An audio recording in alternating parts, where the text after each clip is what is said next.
All right. So we are doing we're doing another observation on or interview on of you observing me, and I like to call them tips and tricks because I don't know them all. And so by doing my testing on Saturday, I was doing initial for someone else, and so it was really hard because I didn't get to prepare as much as I wanted coming to this, because that's just how I've been trained and things like that. So it was very hard for me to kind of know what test to give that was appropriate, that I felt that was appropriate enough with the little information that I had. And I basically got the referral packet going into testing. Right. So what could you suggest being all that happened?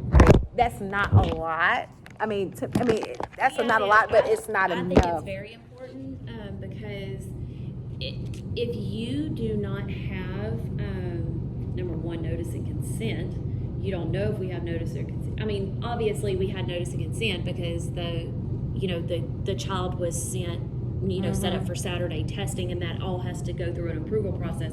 But it's hard on you as an administrator because you have to work twice as hard to build rapport, because you have to read the signs of the students instead of having that information, that notice, consent, the educational review of the folder, parent information, teacher information, all of that goes into you building rapport. So it just takes a lot longer for you to establish that rapport if you don't know, oh, hey, you're a football fan versus, oh, you're a video junkie or whatever. You have to kind of determine that stuff on your own, and it just takes you a little bit longer to develop rapport. But once you have developed that rapport, it's very important that you know what subtest that you want to start off with that kid. Being that it was an initial, that's a little bit easier on your end because we're going to look at the whole scope. We're going to look at the cognitive. We're going to look at all the subtests of reading and math and writing and everything, just to see if there's something there.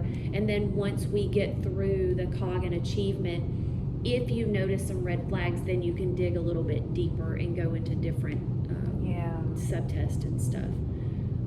I think that it's very important that you know where to start and where to stop on these kids.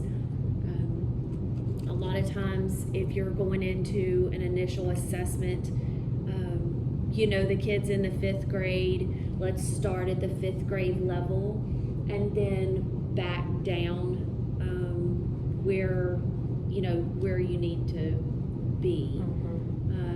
The kid that you were testing this Saturday weekend was 3rd grade from okay. Curtis. Okay, and so and the thing about it is he was previously a 504. Okay, so they were already looking for like some dyslexia tendencies and stuff like that. Yes. So you kind of knew where to start.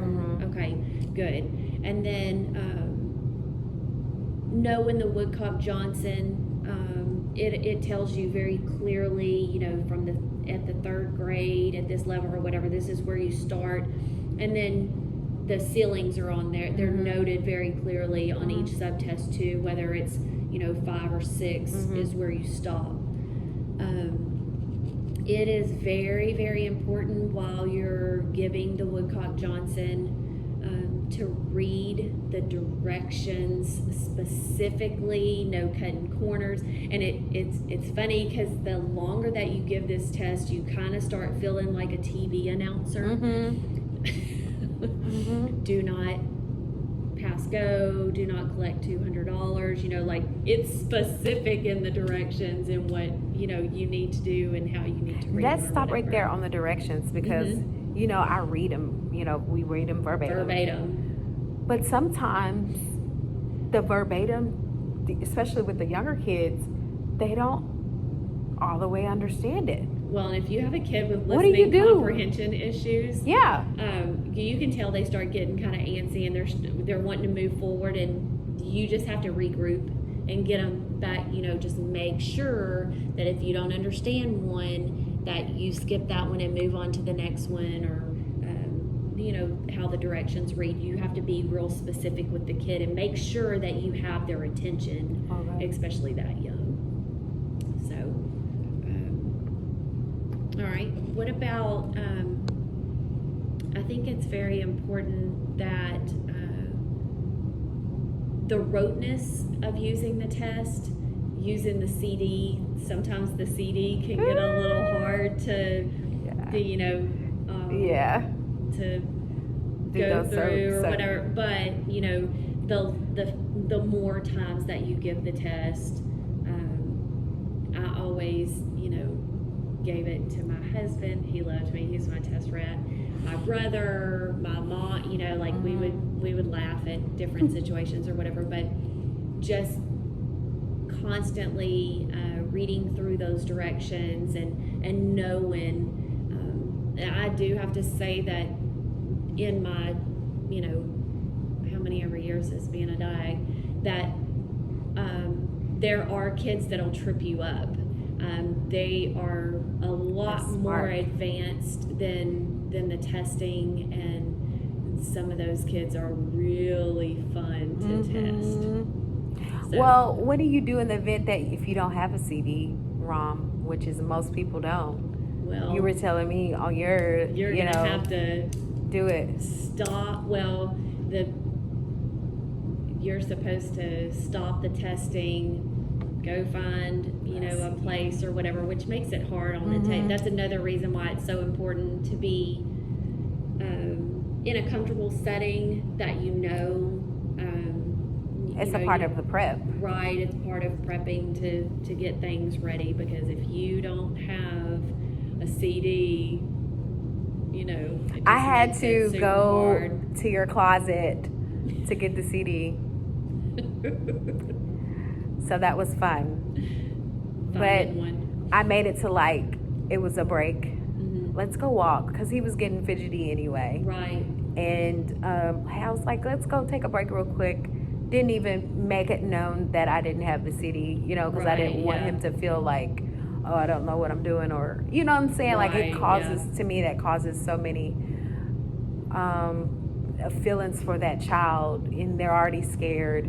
Right. If I make it seem like If I'm you're not, if uncomfortable, I'm then not they're gonna be comfortable in something, uncomfortable. Right. that to me just, I feel like it could cause so many things. Well, and that just goes right along with rapport, because some kids, it's super easy to build rapport with, and some kids are really tough. So Mhm. it just depends on who your kid is, and if that rapport is not there, Mhm. then Yeah. it does make it difficult, because you don't want for their scores to come out bad just because Right, you're of my not mess up. prepared Yeah. or something like that. So I only have one time to test this kid, because you know how Saturday testing Right. goes. It's like Yeah. once Saturday's done, mm-hmm. you should be able to go write your report, so you Right. won't have to go to that school and do another thing. Well, and since you said that, another very important part of the scoring is your observations and your notes.